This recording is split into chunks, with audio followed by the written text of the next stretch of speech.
Hello guys, welcome back to my YouTube channel. I hope आप सभी लोग बहुत अच्छे होंगे।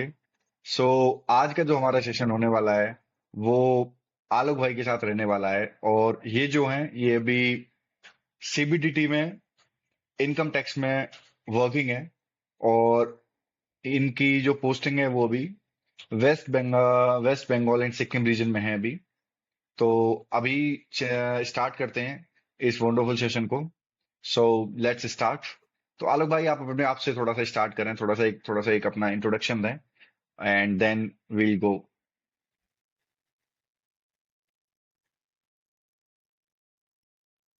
हाय एवरीवन। मेरा नाम आलोक कुमार है। मैं झारखंड से बिलोंग करता हूँ। झारखंड के एक शहर के नज़दीक एक गांव है, चांडिल नाम से, जो जमशेदपुर से सटा हुआ है। वहाँ से मैं बिलोंग करता हूँ। फिलहाल मैं पोस्टेड हूँ इनकम टैक्स डिपार्टमेंट में। मेरी बैच 2022 थी। वेस्ट बंगाल सिक्किम में फिलहाल पोस्टेड हूँ मैं। ठीक है। एंड दैट्स ऑल नहीं नहीं, फॉर इट अच्छा, राइट आपका नाउ। कौन सा बैच था जिससे जिससे आपका जो हुआ था? 2022 में आप सिलेक्टेड हो? स्टेनो 2022। तो उससे पहले आपकी कैसी जो जर्नी थी कैसी हाँ। रही थी? मतलब कितना आपका फर्स्ट अटेम्प्ट में हो गया था तो या सेकंड अटेम्प्ट था? कितना टाइम लगा था? नहीं, मुझे अच्छा। टोटल शायद 3 या 4 अटेम्प्ट लग गए।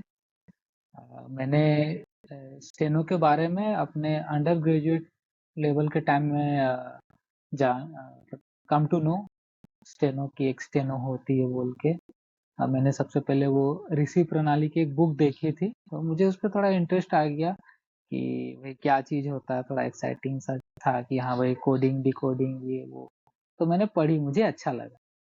देन मुझे पता चला कि एसएससी इसकी एग्जाम लेती है और इसके थ्रू रिक्रूटमेंट होती है, जो कि 12th के बाद ही आप दे सकते हैं। और तो मैंने इसे परस्यू किया।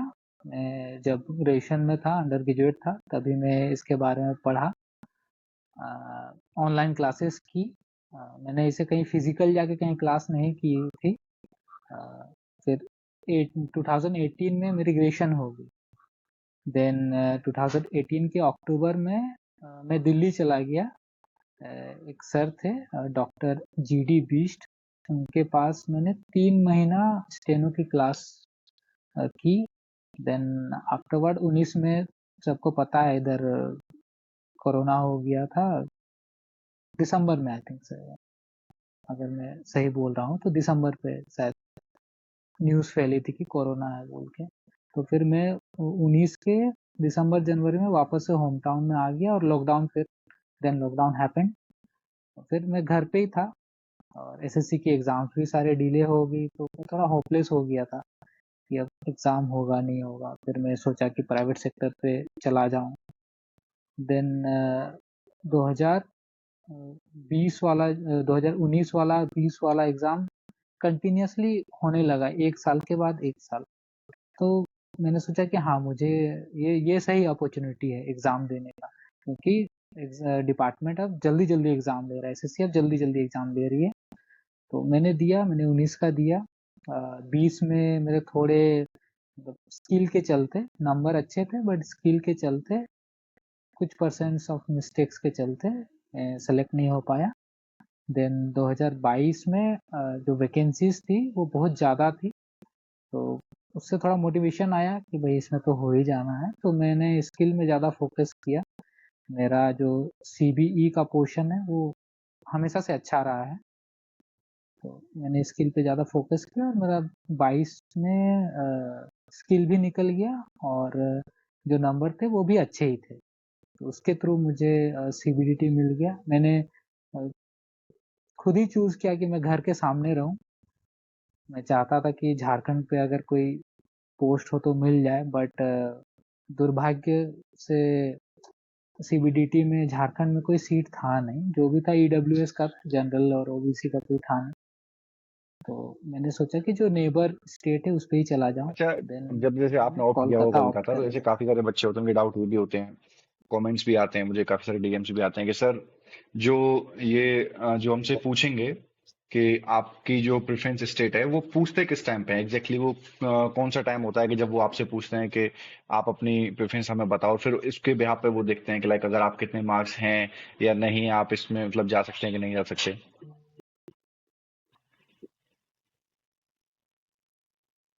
जो पीएफ आती है, उसके बाद तो सब अपने अपने रिस्पेक्टिवली डिपार्टमेंट में चले जाते हैं। उसके 1 से 2 महीना बाद डिपेंड करता है, वो भी रीजन पे डिपेंड करता है। जैसे चेन्नई रीजन बहुत जल्दी बुला लेती है। मेरा एक फ्रेंड है, वो चेन्नई रीजन में गया हुआ है, तो वो जल्दी बुला लेती है। कोलकाता थोड़ा सा डिले करती है। दिल्ली में भी शायद जल्दी बुला लेते हैं, वो लोग लेट नहीं करते हैं। 1 से 1.5 महीने के बीच में ही बुला लेते हैं। तो उसमें क्या होता है कि आपको 1 से 1.5 महीने, 1 महीने के अंदर प्रेफरेंस फॉर्म में और एक आता है जोन के लिए।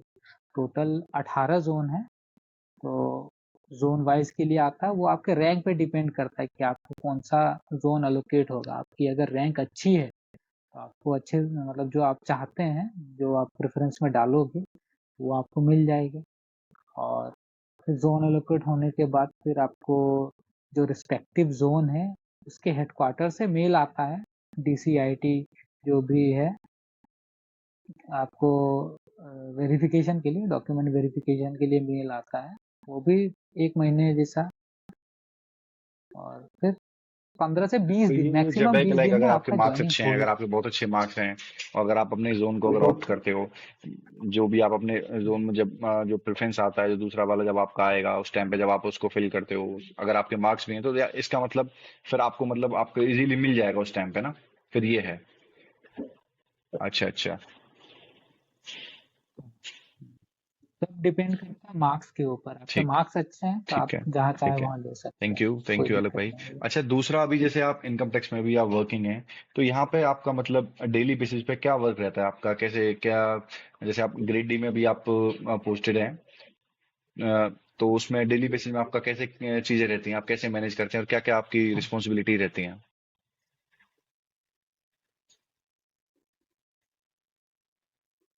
अ, जो एक स्टेनोग्राफर का जॉब होता है, जैसे डिक्टेशन, तो जब भी आप कोई नए ऑफिसर के अंडर आओगे तो वो कोशिश करता है कि भाई एक बार इसका डिक्टेशन ले लेते हैं, क्या है क्या नहीं देख लेते हैं। बट डिक्टेशन का उतना काम है नहीं। काम वही 10% है, और डिपेंड करता है कि आप कौन से जगह पे पोस्टेड।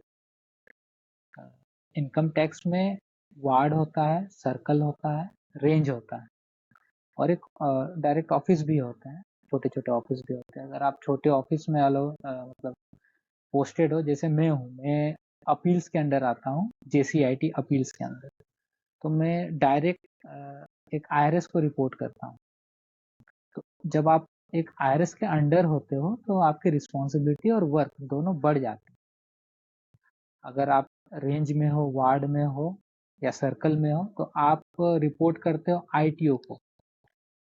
तो वहाँ पे मेनली काम रिसीविंग, डिस्पैच, ड्राफ्टिंग, सैलरी बनाना, और ये जो छोटे मोटे काम है वही करवाए जाते हैं। डिक्टेशन उतना खास वहाँ नहीं लिया जाता। बट मैं जिसमें हूँ, अपील्स में, इसमें डिक्टेशंस रेगुलरली लिए जाते हैं। मेरे जो सर हैं वो रेगुलरली डिक्टेशंस लेते ही हैं, और वो ड्राफ्टिंग के लिए यूज होते हैं सारे। तो देखा जाए ओवरऑल काम है, बट डिपेंड करता है कि आप किस जगह पोस्टेड है और अच्छा, आपका तो अब ऑफिसर जैसे कौन है। आपने ऐसे बताया कि चलो ये तो चीजें हैं कि काम है, और बाकी ऑफिसर पर तो एट लास्ट डिपेंड करता ही है कि कैसा आपको ऑफिसर मिलता है। दूसरा ये कि आप वीकेंड का पता है कि लाइक मंडे टू फ्राइडे आपके फिक्स आवर्स रहते हैं, जो आपका सुबह के जैसे आप जा रहे हो शाम को आप आ रहे हो, या कभी कभी आपको लेट सिटिंग भी करनी होती है, या फिर कभी कभी आपको वीकेंड पे ही बुलाए जाते हैं, मतलब आपको ईयर का बताएं कि मतलब कैसा क्या रहता है।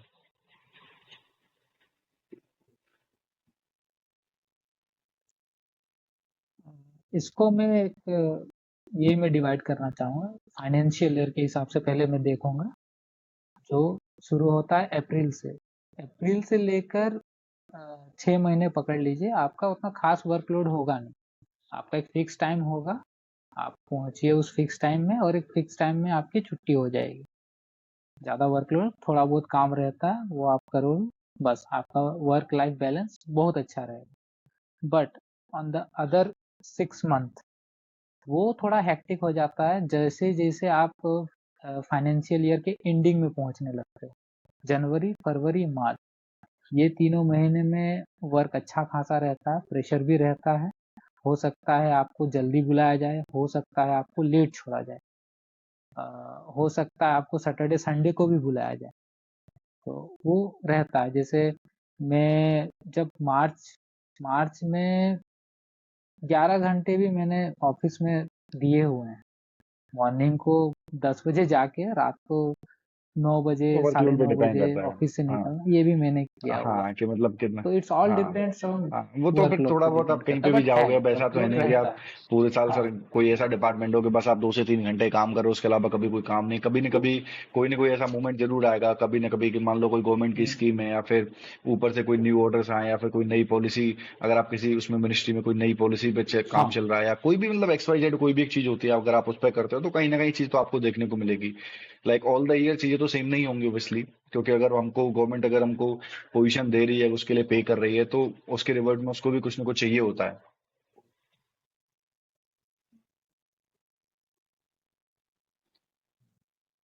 अच्छा आलोक भाई, उसके बाद आप इसका थोड़ा सा ये बताएं कि जैसे इसमें जो आपकी जो वर्क कल्चर है, और दूसरा जो आपकी पोस्टिंग होती है उसमें उसका बताएं कि लाइक जो इसमें ट्रांसफर्स होते हैं, जैसे इंटरनल ट्रांसफर्स होते हैं या फिर पैन इंडिया हो सकते हैं। जहां तक मुझे पता है CBDT में पैन इंडिया ट्रांसफर्स नहीं होते, जहां पे भी आपको जो भी जोन मिल जाएगा, आप मतलब अपने जोन में अंदर ही आप ट्रांसफर कर सकते हो, बाहर नहीं नहीं मतलब होगा आपका, अनटिल अनलेस जब तक आपकी कोई हायर रैंक का आपको प्रमोशन नहीं हो जाए। हायर रैंक मतलब सपोज करो आपको 42 भी मिल गया, तो उस टाइम पे चांसेस हैं कि चलो अगर वहां पे अगर कुछ बनता है, तो बाकी तो इंटर इंटर रीजन ही होते हैं।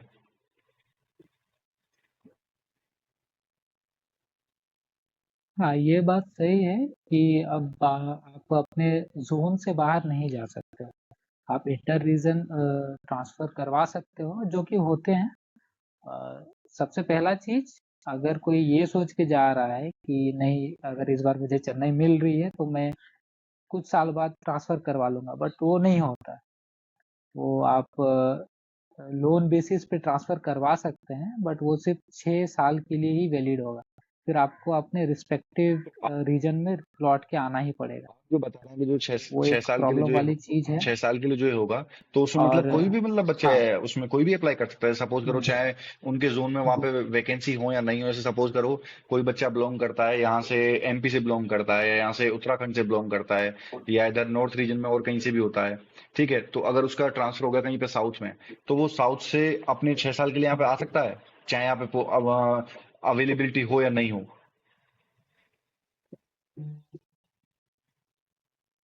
नहीं, वैसे नहीं होती है। आपको एप्लीकेशन डालना पड़ता है पहले कि मुझे ट्रांसफर चाहिए। वो एप्लीकेशन में आपको रीजन देना पड़ेगा कि जो आपके फैमिली मेंबर में कोई फादर गवर्नमेंट या जॉब में तो मदर बहुत बेसिकली यही रहता है। बीमार है, या हाँ। उनको कोई केयर टेक करने वाला हम्म। कोई है नहीं है, या फिर आप एक हम्म। फीमेल है जो आपके हस्बैंड अगर दूसरा जगह काम करते हैं, तो उस हिसाब से ही आपको हम्म। ट्रांसफर मिलता है। आप इसके लिए अप्लाई करते हैं।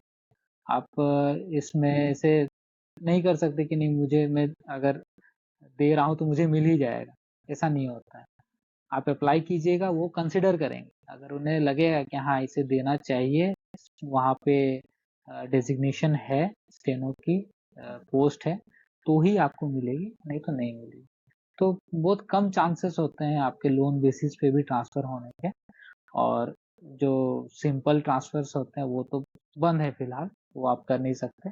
इंटर रीजन आप ट्रांसफर करवा सकते हैं, वो परमिसेबल है, लेकिन क्या है कि आप उसमें म्यूचुअल कर सकते हैं, लेकिन वही है कि अगर रीजन में आप है तो फिर फिर तो अगर सपोज फायदा अगर तो आपका जोन नहीं नहीं है, अगर आप दूसरे करवा जोन के। में, तो जहाँ जहाँ जहाँ जिस भी जगह हो तो उसी जगह रहो आप। इधर उधर हाँ जाओगे उसका भी कई लॉजिक बनता है। या तो ये हो कि चलो आपका, अगर आपका खुद का ही रीजन है, अगर वहां पे अगर ना। आप अपने घर के और पास जाना चाहते हैं तो समझ भी आता है। बट अगर दूसरा है तो दूसरा तो रहना फिर भी आपके लिए दूसरा ही रीजन है, तो उसमें इतना फर्क नहीं पड़ेगा।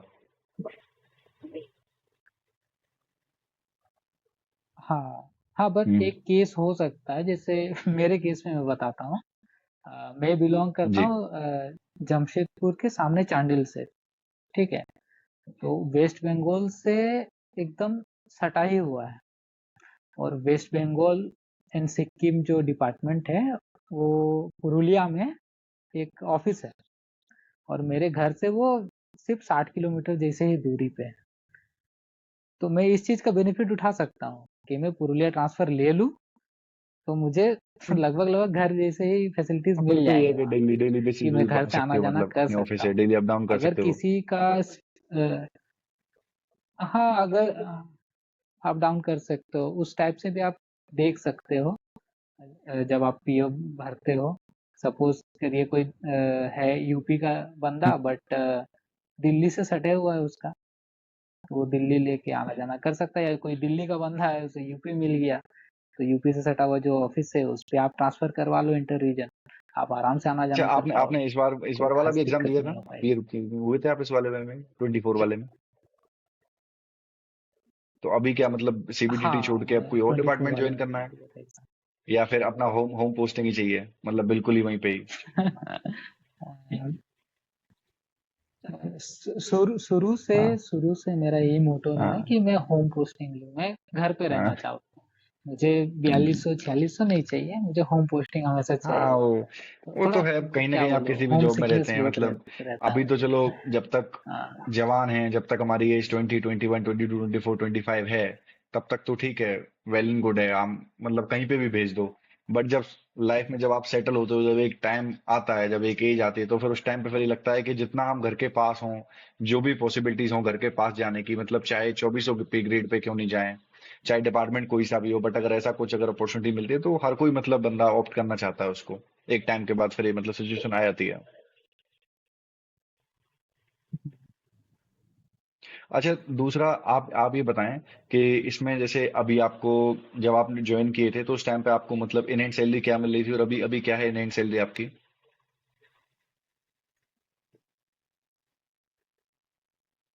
तभी इन हैंड हम्म। सैलरी 44 के आसपास थी और अभी ओके, 50 ओके, ठीक है। 50 है इन ठीक हैंड है, ये सैलरी। तो इसमें आपका जो डीए होगा, और उसके अलावा आपका हम्म, एचआर होगा, एचआरए होगा, जो होम रेंट अलाउंस रहता है, देन टीए, ये तीनों चीजें मिलके आता होगा। एक आपका मेडिकल अलाउंसेज हो गया। हम्म। हम्म। नहीं, हम हम्म। हमें मिलता है, एक बेसिक हो गया, हम्म। दूसरा आपका जो डीए हो हम्म। गया, हम्म। तीसरा ट्रांसपोर्ट अलाउंसेस ठीक है। हमें मिलते हैं और हाँ। एचआर, अच्छा, आपके इस ये डिपार्टमेंट में मतलब कंपोनेंट्स। जैसे अभी इसकी सिर्फ जो आती हैं, जो इसकी वैकेंसीज आती हैं, वो सिर्फ ग्रेड डी में आती हैं, सी में नहीं आती, सीबीडीटी की, सीबीआईसी की आती हैं।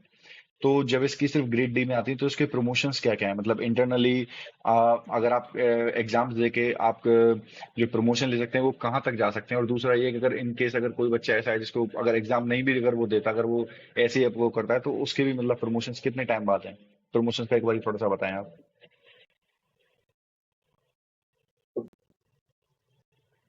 प्रमोशन वाइज हम्म। इनकम टैक्स डिपार्टमेंट पहले बहुत अच्छा था, खास करके स्टेनो को लेके, क्योंकि पहले होता था कि आप डिपार्टमेंट ज्वाइन कीजिए, 3 साल सर्विस दीजिए और फिर 8 एग्जाम्स होते हैं, 4 मिनिस्ट्रियल्स और 4 डिपार्टमेंटल, उन्हें आप क्लियर कर लीजिए। उसके बाद आप एलिजिबल हो जाएंगे आईटीआई के लिए, इनकम टैक्स इंस्पेक्टर के लिए। और अगर आप एग्ज़ाम नहीं भी देते हैं तो भी आपको 5 से 6 साल में ग्रेड 1 मिल ही जाता था। बट न्यू आरआर आने के बाद से एक स्टैग्नेशन आ गया है। अब आपको मिनिमम 10 साल सर्विस देना है।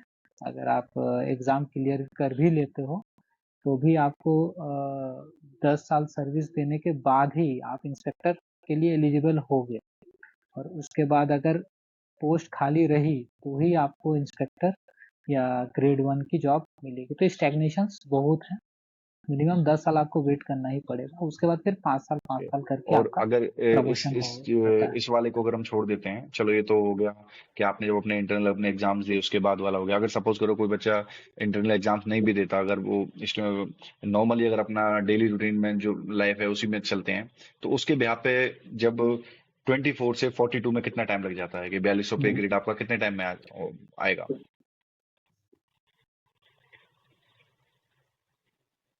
जैसे मैंने बताया कि आपको मिनिमम 10 साल सर्विस करना ही पड़ेगा, उसके बाद आप एलिजिबल होगे ग्रेड 1 के लिए। और ग्रेड 1 की अगर पोस्ट खाली रहेगी तो आपको रैंक वाइज, जब आप आए थे डिपार्टमेंट में, उसके रैंक के हिसाब से सबको पोस्टिंग मिलती है ग्रेड ठीक है। 1। तो अब जैसे ये जो आपने बताया कि जब तो अभी जब आप एज अ स्टेनो हैं, तो उस टाइम पे जब पीए हो जाओगे तो उस टाइम पे कुछ फर्क पड़ेगा? मतलब आप हेडक्वार्टर्स में भी आ सकते हैं दिल्ली, या उस टाइम पे आप अपने इधर इंटर रीजन में ही रहेंगे जो भी है? नहीं, आपको अपने रीजन में ही रहना पड़ेगा। इंस्पेक्टर भी अगर बन गए तो इंस्पेक्टर का भी नहीं है, अच्छा अच्छा अच्छा। नहीं ट्रांसफर नहीं करवा सकते।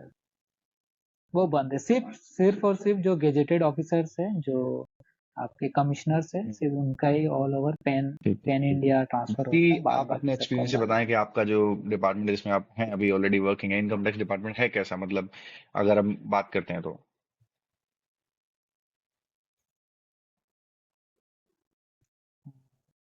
है। वैसे तो इनकम टैक्स डिपार्टमेंट एक अपने आप में ही एक बहुत बड़ा नामी डिपार्टमेंट है।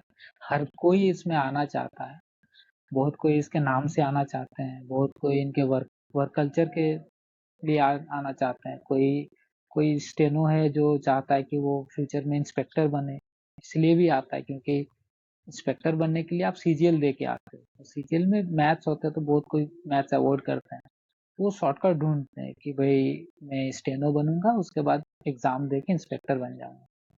तो उस एस्पेक्ट से भी लोग आते हैं। और जो यहाँ का वर्क कल्चर है इनकम टैक्स का, ये बहुत बहुत अच्छा है। बाद बाकी डिपार्टमेंट के अगर देखा जाए कंपेरेटिवली, वर्क कल्चर आपका ठीक है, वर्क लाइफ बैलेंस ठीक है। और बस वही है कि आपको फाइनेंशियल ईयर के एंड में थोड़ा परेशान होना पड़ सकता है, हमेशा नहीं। अगर आप अच्छी जगह पोस्टेड हो, या आप एक्स छोड़ के वाईजेड सिटी में पोस्टेड हो, तो कोई खास वर्कलोड आप पे रहेगा नहीं। आप आराम से अपना काम कीजिए, 9 to 5 वाली जॉब है। छुट्टी, घर जाइए, आराम कीजिए, फैमिली के साथ टाइम दीजिए। बस अब अगर आपको छुट्टी चाहिए तो वो भी आसानी से मिल जाती है, ऑफिसर्स छुट्टी दे देते हैं।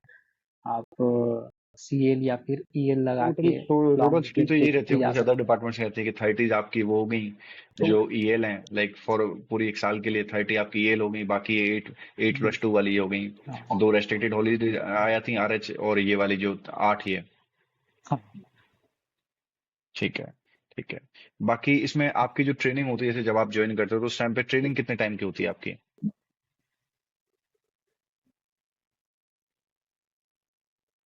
वैसे ज्वाइनिंग के बाद तुरंत आपकी ट्रेनिंग नहीं होती है। आप पहले 2-3 महीना ऑफिस में रहते हो, फिर आपका एक लिस्ट आता है। उसके बाद आपको ट्रेनिंग, मेरी जो ट्रेनिंग हुई थी शुरू में 10 दिन की हुई थी, इंट्रोडक्टरी थी। फिर और एक बार 5 दिन की हुई थी। वो एक हम लोग का सिस्टम होता है आईटीबीए, उसका ट्रेनिंग। और बाद बाकी ऑनलाइन ही होती रहती है, तो ट्रेनिंग को लेके खास नहीं है डिपार्टमेंट, कि आप जैसे डीओपीटी में एक्सपेक्ट करते हो या सीबीआई में एक्सपेक्ट करते हो कि 6 महीना 3 महीना ट्रेनिंग है। उस टाइप से ऐसा कुछ है नहीं। आपको काम करते ही काम सीखना पड़ता है। आपके जो सीनियर्स हैं वही अच्छा, आपको और काम कोई चीज सिखाते जैसे आप बताना चाहेंगे, जैसे अगर आप डिपार्टमेंट में आप वर्किंग हैं, जैसे काफी सारी क्वेरीज अगर आती हुई या आप कहीं किसी चैनल पे देखते भी हो, जो एक एस्पिरेंट होता है, अगर वो सीबीडीटी के रिगार्डिंग अगर उसको कोई भी चीज अगर उसको नहीं भी मिल पाती है, वो पूछता है कि हमारा ये डाउट है भैया, हमें ये समझ नहीं आ रहा, क्योंकि मेन तो एक ये होम पोस्टिंग वाला होता है, जो कि आई होप कि मतलब मैं तो अपना मैक्सिमम सारी वीडियोस में सबको बता ही देता हूँ कि भाई ये सारी चीजें डिपेंड करती हैं आपके मार्क्स पे। पहली प्रायोरिटी आपके मार्क्स होते हैं, दूसरी बात तब आता है डिपार्टमेंट। अगर आपके मार्क्स अच्छे नहीं है तो आप डिपार्टमेंट कोई भी चूज कर लो, मैटर नहीं करता। तो इन सब के अलावा आप कोई ऐसी भी चीज बताना चाहोगे कि जो लोगों को नहीं पता है, जिसके रिगार्डिंग वो अवेयर नहीं है, और जो मतलब आप जिस चीज पे फोकस करना चाहते हो?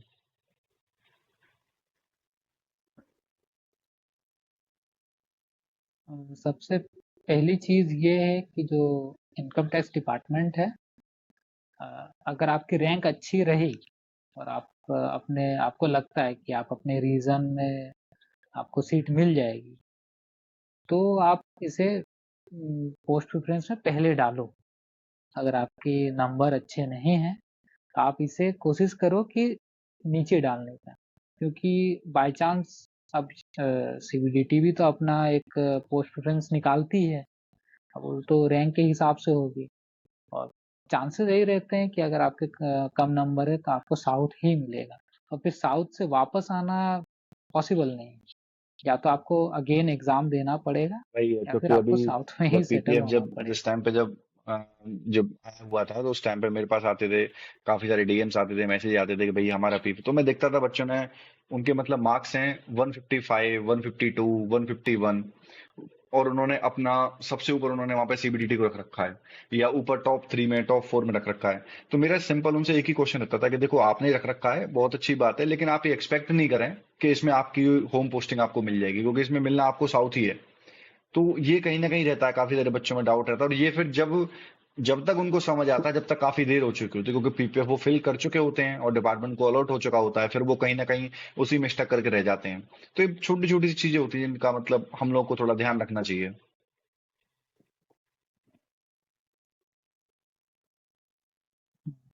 जैसे जो दिल्ली वाले हैं, उन्हें कोशिश करना चाहिए कि जितने दिल्ली बेस्ड डिपार्टमेंट है उन्हें पहले फिल करें, और जो सीबीआईसी सीबीडीटी है इन्हें लास्ट में।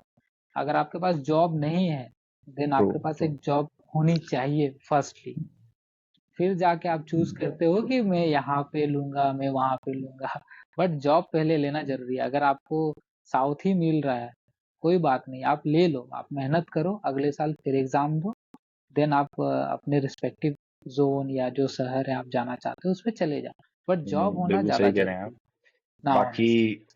मतलब आई होप कि मतलब अभी तक सारी चीजें हमने डिस्कस कर ली होंगी, ट्रांसफर्स का हम डिस्कस कर लिए, छुट्टी हमने सारी चीजें बता दी, उसके अलावा इसमें कब प्रेफरेंस मांगी जाती है ये भी कहीं ना कहीं बच्चों को समझ आ गया होगा, तो मतलब सारे डाउट्स अब तक क्लियर हो गए हैं।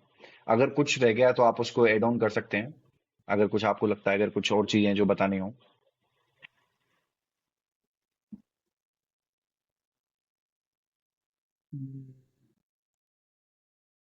इनकम टैक्स में बोलूंगा उन लोगों को ज्वाइन करना चाहिए जो एक सिंपल लाइफ लीड करना चाहते हैं, जिन्हें कुछ ज्यादा एक्साइटिंग जॉब नहीं करना है, बस एक डेस्क जॉब करना है, जो बस 9 to 5 काम करना चाहते हैं, अपने परिवार को समय देना चाहते हैं, और जो अपने होम टाउन में रहना चाहते हैं, हाँ, लेकिन बेस्ट उनके भी जब है ना, लिए जब आपके वन ऑफ मार्क्स द अच्छे हों और बेस्ट आपको डिपार्टमेंट। अगर हाँ आपको होम होम, पोस्टिंग मिल जाती तब।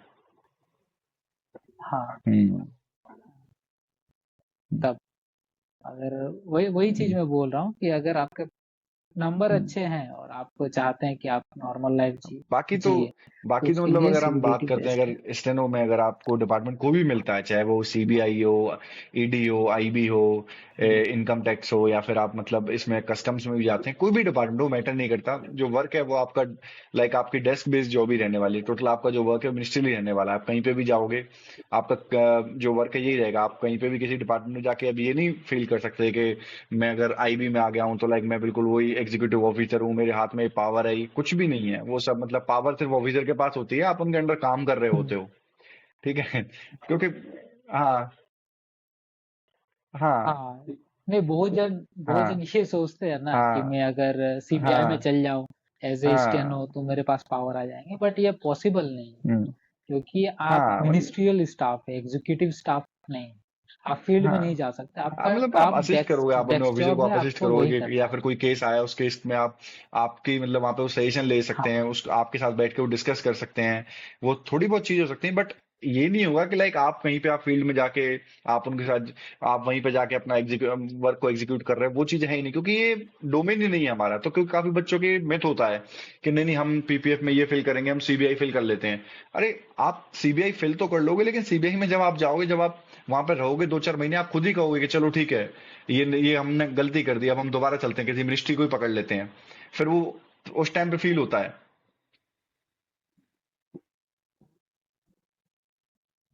नहीं, सीबीआई में तो हाँ आपको हाँ वो सैटरडे संडे ऑफन हाँ बुलाया जाएगा, हाँ वहां तो आपको बुला, मैंने सुना है वो बुलाते ही है। वो एक हेडेक है, बट सीबीडीटी में वैसा नहीं है, बस मैंने जैसे बोला कि जनवरी फरवरी मार्च ये 3 महीने होते हैं, यहाँ आपको बुलाया जा सकता है, बाद बाकी थ्रू आउट द ईयर आप नहीं आराम से काम कर नहीं नहीं, सकते हैं, थैंक यू कोई सो मच हैट्रिक आलोक भाई, प्रॉब्लम नहीं, आपने अच्छी अपना जॉब। एक्सपीरियंस शेयर किया, और आगे आए, आपने ये सारी चीजें की, तो उसके लिए बहुत बहुत शुक्रिया आपका, मतलब थैंक यू सो मच। आज आपने थोड़ा सा अपना टाइम निकाला। आपका आपका भी बहुत बहुत धन्यवाद मुझे आपके चैनल नहीं में नहीं, मेरा लेने भी के वही था लिए। कि सैटरडे संडे थोड़ा मेरा भी फ्री रहता है, तो मैंने कहा एक हेल्दी कुछ अगर डिस्कशन हो जाता है, जिससे काफी जो मतलब काफी चीजें होती हैं, काफी बच्चों की हेल्प हो जाती है कहीं ना कहीं, तो वही है, मोर देन एनफ, इससे ज्यादा और कुछ भी नहीं। क्योंकि आप यहाँ पे आए, ठीक है, कुछ मेरे पास टेक्स्ट आए, मतलब काफी सारे ऐसे भी हैं कि जो बोल रहे हैं कि सर हम, उनके मतलब रीजन है, पर्सनल रीजन है कि वो डिपार्टमेंट की वजह से या उनको रेस्ट्रिक्शन लगी हुई कि वो मतलब आ नहीं सकते, तो बोल रहे थे सर हम अपना नेम या हम जिस डिपार्टमेंट में वर्क करते हैं हम उसके नहीं कर सकते, तो उन्होंने अपने पूरा कंटेंट मुझे लिख के दिया है, पूरा शेयर किया है कि सर आप प्लीज हमारे भी पर इस चीज को मतलब आप बोल देना। तो मतलब आई एम वेरी थैंकफुल कि कहीं ना कहीं जैसे आप हो गए या जो भी हो गए, कि थोड़ा सा अच्छा लगता है चीजें हो गए ना कहीं अगर चीजें जाती हैं तो बस ठीक है, बाकी ऐसे ही मिलके आई होप कि मतलब बहुत कुछ अच्छा करेंगे धीरे धीरे। ठीक है आलोक भाई, ध्यान रखो अपना, बिल्कुल थैंक यू धन्यवाद सो आपका। मच। ठीक ठीक। थैंक